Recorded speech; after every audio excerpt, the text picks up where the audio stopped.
사랑하는 여러분 안녕하십니까. 이제 가을이 되어가면서 날씨가 점점 더 선선해져 가고 있습니다. 이런 좋은 날씨 가운데 여러분의 영혼 속에도 많은 신앙의 아름다운 열매들이 줄줄 맺어지는, 성령의 열매가 맺어지는 그런 아름다운 시간들이 되시기를 바라겠습니다. 오늘은요 계시록 9장 12절부터 21절까지 있는 말씀을 통해서 큰 환난과 유브라데 전쟁이라고는 그런 제목으로 말씀을 드려볼게요.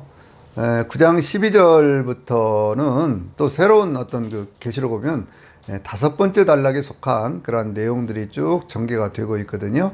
첫 번째가 어디라고 그랬죠? 1장에서 3장, 두 번째가 4장에서 6장, 세 번째가 7장 1절에서 8절, 그 다음에 7장 9절에서부터 9장 11절까지. 그런데 이제 9장에 나오는 그런 이야기를 첫째화 그렇게 얘기를 하고 있잖아요. 그럼 12절을 통해서 왜 그걸 나누느냐 그러면 9장 12절부터 15장 4절까지가 이제 하나의 단락인데요. 다섯 번째 단락 이렇게 볼 수가 있거든요.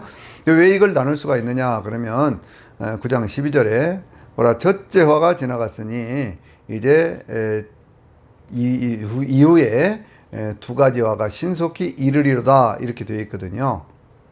제가 늘 말씀을 드리지만 장절을 나눌 때 그냥 성경이 나누는 대로 보면 이러한 대목이 잘 안 보입니다. 그런데 원래는 성경에 장절이 없었다고 그랬잖아요. 그래서 이 말씀을 오히려 이렇게 번역을 한다면 9장 11절에 있는 말씀, 그 다음에 첫째와는 지나갔다 여기까지 하고, 그 다음에 이제 12절 쪽으로 해서 그렇게 해가지고 그 이후에 이런 일들이 있은 후에 그 다음에 두 가지 화가 신속히 이르리로다 이렇게 해놓으면요 훨씬 더 그 내용들을 잘 볼 수가 있죠. 그럼 두 가지 화라는 게 뭐냐 그러면요 오늘 본문에서 말씀하고 있는 유브라데 전쟁에서부터 시작을 해서 그 다음에 이제 10장에 보면 이 요한 사도가 하나님의 말씀을 받아 먹는 그러한 장면을 통해서 주의 종들이 이 말세에 감당해야 될 그러한 사명, 그 다음에 11장에 있는 그러한 말씀을 보면은요, 두 증인의 역사가 있고, 거기에 그 무적에서 올라온 짐승과의 싸움이 있고,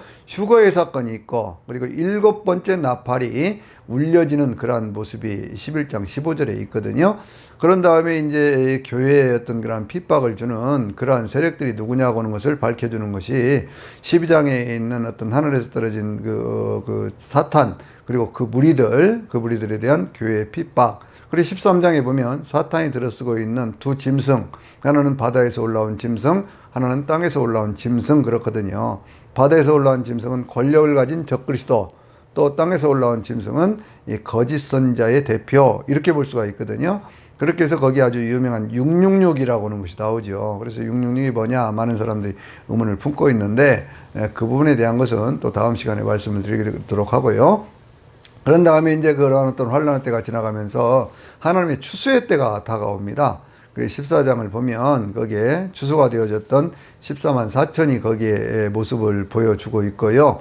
그리고 새 천사가 이렇게 나팔을 불면서, 그러면서 거기에 이제 그 인자에 의한 알곡 추수, 그러니까 이제 주님께서 구름을 이렇게 타고 계신 그 주님께서 알곡을 추수하시는 모습, 그리고 이제 거기에 천사들에 의해서 포도송이 추수, 악한 자들에 대한 추수, 그러한 모습들이 쭉 나온 다음에 15장 1절에서부터 4절까지 있는 말씀 보면요, 마지막 재앙을 준비해 갈 때에 하나님 앞에서 온전히 믿음을 지켰던 짐승과 그 우상에 경배하지 아니하고 그 오른손이나 이마에 표를 받지 않은 자들이 불이 섞인 유리바닷가에서 하나님의 성호를 찬양하는 그러한 모습이 나오는 것을 볼 수가 있습니다. 그래서 15장 이제 5절부터는요, 그러한 것들이 준비가 되어지면서 마지막 재앙으로서 세상의 악한 자들을 심판하는 그러한 모습이 16장의 일곱 대접의 재앙, 그 다음에 17장의 음녀에 대한 심판, 18장의 바벨론에 대한 심판, 이렇게 쭉 이어져 가는 것을 우리가 볼 수가 있지요.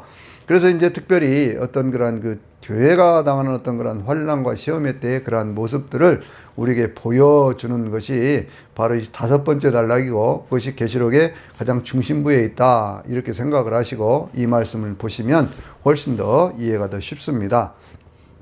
이제 여섯 번째 천사가 나팔을 불었지요. 나팔을 불 때에 하늘로부터 음성이 나서 이르기를, 뭐라고 얘기를 하냐면 유브라데 강가에 묶여있는 네 천사를 놓아주라 그렇게 얘기를 합니다.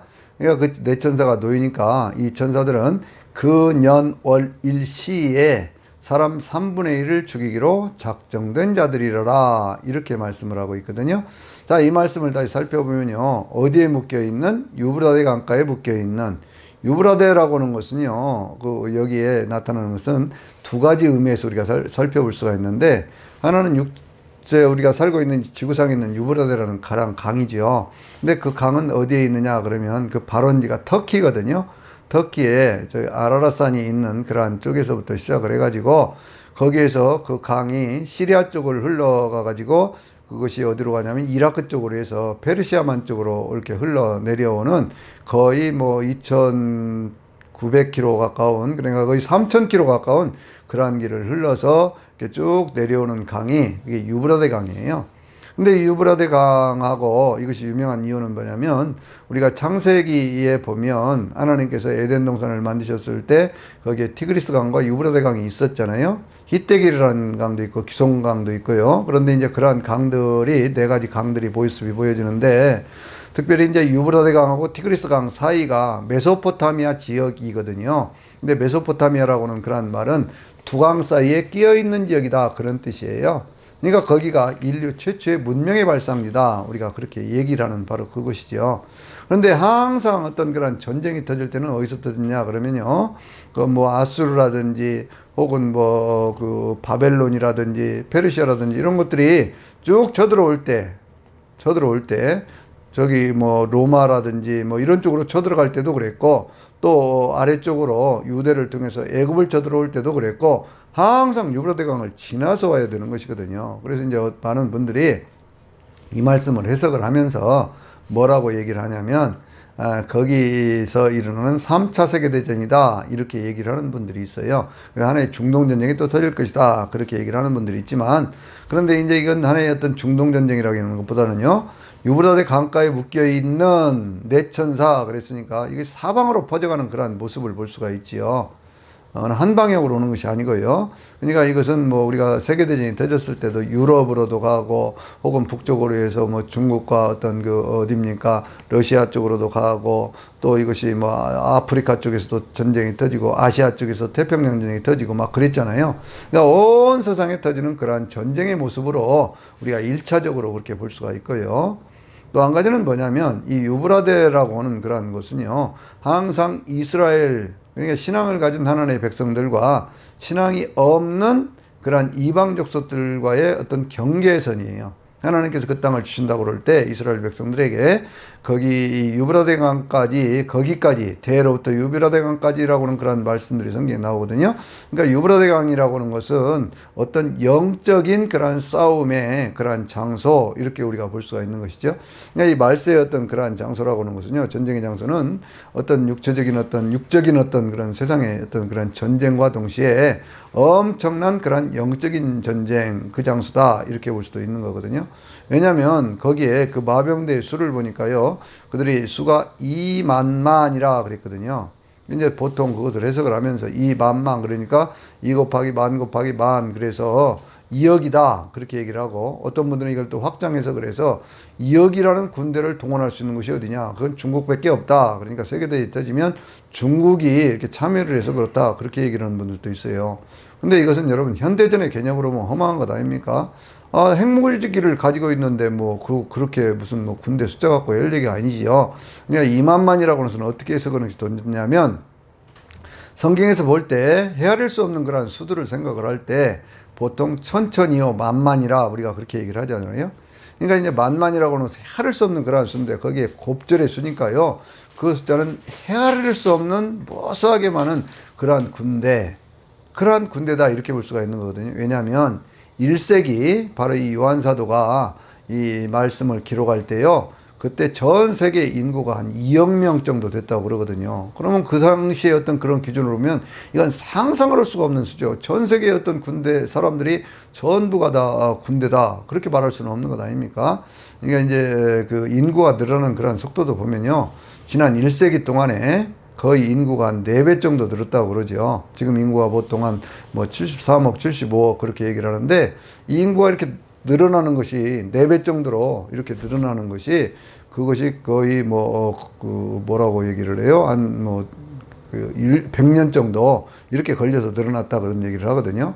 이제 인구가 많이 늘어나면 우리가 역사적 경험으로 볼 수 있는 것은 뭐냐면 막 전염병이 퍼진다든지 혹은 뭐가 퍼지죠? 전염병이 퍼진다든지 혹은 뭐가 있습니까? 어떤 기근이 찾아온다든지요. 전쟁이 터진다든지 그래갖고 막 인구를 줄이는 그러한 역사들이 나타나는 것이거든요. 근데 말세는 그 모든 현상들이 아주 집중적으로 그렇게 나타난다는 것이죠. 이 전쟁의 모습이요. 여기만 나오는 것이 아닙니다. 이후에도 계속돼서 나오는 전쟁이 거기 이제 11장에도 보면 두 짐승과 두 증인의 어떤 그런 전쟁의 모습이 보이고요. 그 다음에 이제 12장에 가서 보면 하늘에서 미가엘과 그리고 사단의 어떤 그런 전쟁이 거기에 터지는 모습을 보여주고요. 그 다음에 이제 그 말씀이 이제 16장, 17장에 가서 보면 거기에 18장에 가서 보면 또 아마겟돈 전쟁이라는 그러한 모습으로도 보여지고요. 또 이제 그 쭉 가가지고 19장에 가서 보면 이제 예수님의 재림과 함께 터지는 그러한 전쟁의 모습도 보여지고 또 맨 마지막에 20장에 가서 보면 곡과 마곡의 전쟁이라고는 그런 전쟁도 있고 그러거든요. 이게 무수하게 많은 전쟁의 상황들을 계시록이 얘기를 하고 있는 거예요. 이건 뭐예요?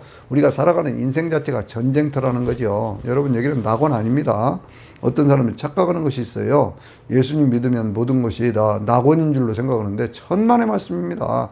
이상한 전쟁터예요. 그렇기 때문에 바짝 정신 차리고 사단에 미혹되지 않는 그러한 노력들이 있어야 되는 것이지 그러지 않으면 순간에 넘어가게 돼 있거든요. 우리가 농담삼아로 그러잖아요. 순간에 훅 간다 그러잖아요. 그런 일들이 우리 신앙생활에서 얼마나 많이 일어납니까? 방심하다가요. 거기에 뭐라고 얘기를 했습니까?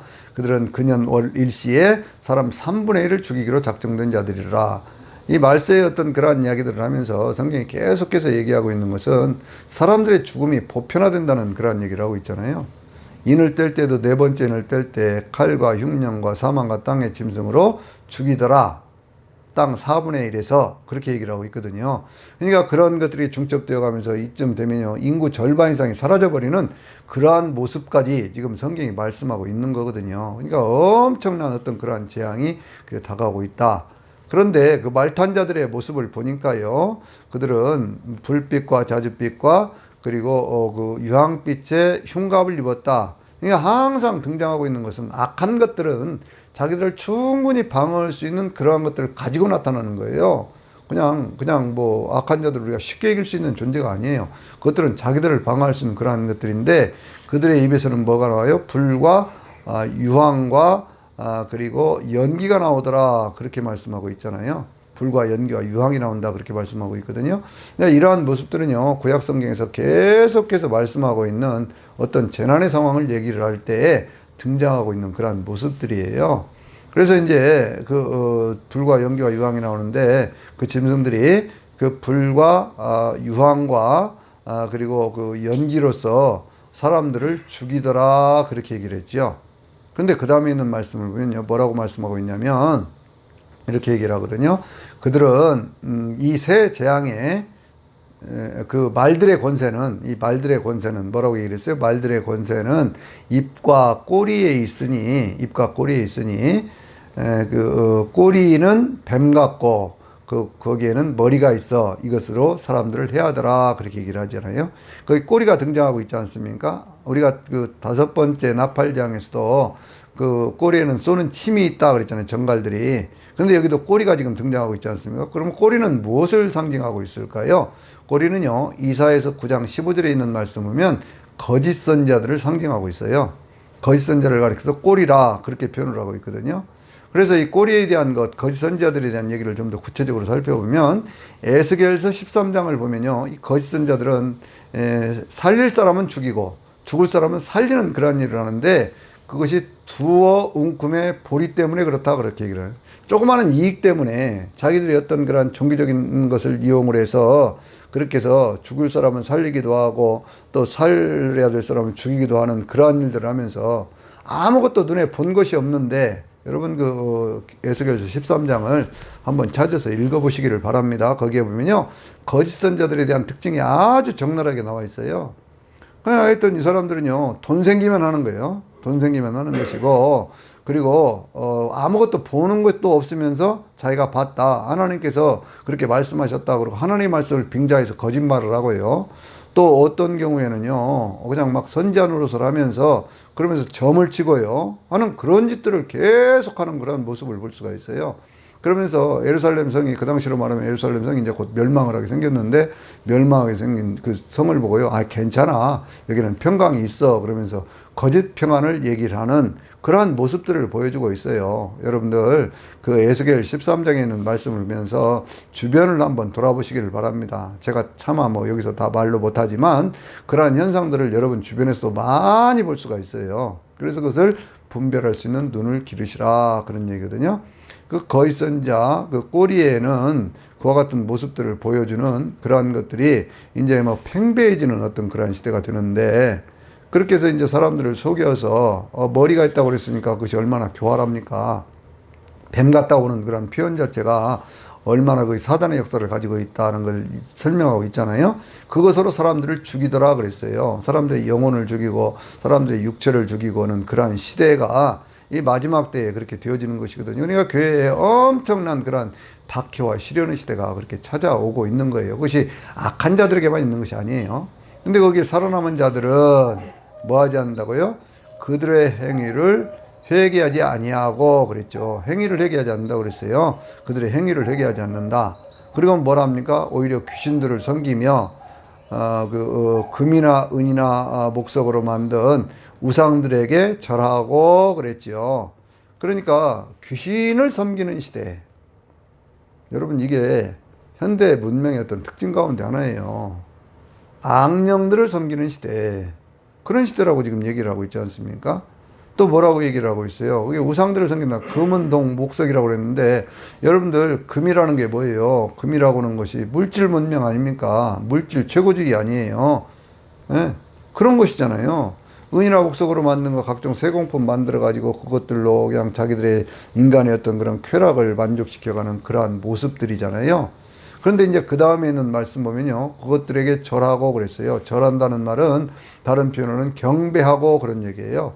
그것을 신으로 섬긴다 그런 얘기예요. 하나님이 아닌 것들을 하나님으로 섬기는 바로 그러한 세상, 그걸 얘기를 하고 있는 것이거든요. 그러니까 그런 어떤 재앙이 찾아오고 무엇이 찾아오면요, 사람들이 하나님께 피하는 것이 아니고 오히려 우상들을 찾아가고 귀신들을 찾아가고 점을 치고는 그러한 모습을 보여주죠. 그 다음에 그것을 말씀하기를 뭐라고 했냐면, 그들이 손으로 행한 일이 뭡니까? 살인과 음행과 복술과 도둑질을 회개하지 않더라 그랬지요. 네 가지를 얘기하고 있는데, 이 네 가지 이야기가 사실은 뭐하고 같으냐면요, 십계명의 내용하고 똑같아요. 복술이 뭡니까? 하나님을 떠나서 자기들 멋대로 점치고 하는 그런 행위 아닙니까? 그러니까 복술이라고 하는 것은 십계명에서 일계명에서 사계명까지 있는 그러한 말씀들을 어기는 거죠. 하나님을 섬기지 않는 그런 행위 아니에요? 하나님을 섬기지 않잖아요. 그러면서 자기들 마음대로 그냥 어떤 귀신들을 섬기는 바로 그러한 모습들, 그걸 보여주고 있죠. 그 다음에 살인과 음행과 도둑질은 뭡니까? 십계명의 후반부에 있는 그런 말씀 아니에요? 살인하지 말라, 간음하지 말라, 도둑질하지 말라, 이 모든 것들이 십계명에 속한 것이죠. 다른 말로 얘기를 하면 이제 말세가 되면요, 사람들이 양심의 화인을 맞아요. 그래가지고 도덕적이고 윤리적이고 어떤 바른 어떤 그런 이 생활을 하려고 하는 것을, 그것을 포기해버리는 그러한 시대가 되어진다니까요. 그러니까 이제 우리가 세상이 돌아가는 그러한 모습들을 보면서 성경이 미리 다 예언하고 있다, 이런 걸 우리가 볼 수가 있지요. 그러니까 이제 마지막 때가 되어지면요, 온 세상이 영적인 전쟁터가 되어져 버립니다. 그리고 그 영적인 전쟁터에서요, 사람들이 막 죽어나가는데, 특별히 뭐가 많이 죽는다고요? 사람들이 영혼이 죽는 그러한 시대가 돼요. 그러면서 절대로 회개하지도 않고, 그러면서 오히려 귀신들을 섬기고 우상들을 섬기는 그러한 모습들을 보여주는 시대가 되어 가는 것이거든요. 그러니까 우리가 이런 시대의 징조를 잘 분별해 봐야 됩니다. 이것을 가리켜서 지금 뭐라고 얘기해요? 둘째화다, 그렇게 얘기를 하는데, 이 둘째화에 대한 어떤 그런 구체적인 내용들이 어디에 가장 적나라하게 나타나느냐 그러면 계시록 11장과 12장 13장에 그런 말씀들이 계속해서 이렇게 적나라하게 그러한 모습들을 우리에게 보여주고 있거든요. 좀 더 상세한 내용들은 그 말씀들을 보면서 함께 우리가 익히도록 하고요. 오늘은 여러분들 이 말씀을 다시 한번 여러분 새겨 보시기를 바랍니다. 어떤 그런 말세의 영적인 진리와 비진리가 싸우는 이러한 시대, 거짓들이 막 판치는 그러한 시대, 자기들이 그냥 무슨 참 진짜인 것처럼 그렇게 가장하고 위장하는 그러한 시대, 그런 속에 사람들이 넘어가가지고 막 죽어나가는 그러한 시대에 주변에 영이 죽어가는, 영혼들이 죽어가는 그런 사람들이 얼마나 많이 있습니까? 이런 것들을 보면서 우리가 바른 믿음을 가진 사람답게 예수 이름으로 그들을 건져내고 그들에게 복음을, 바른 복음을 전해서 그래서 함께 하나님의 백성으로 천국 갈 수 있는 그 길들을 우리가 함께 열어갈 수 있게 되시기를 주의 이름으로 축원합니다. 아멘.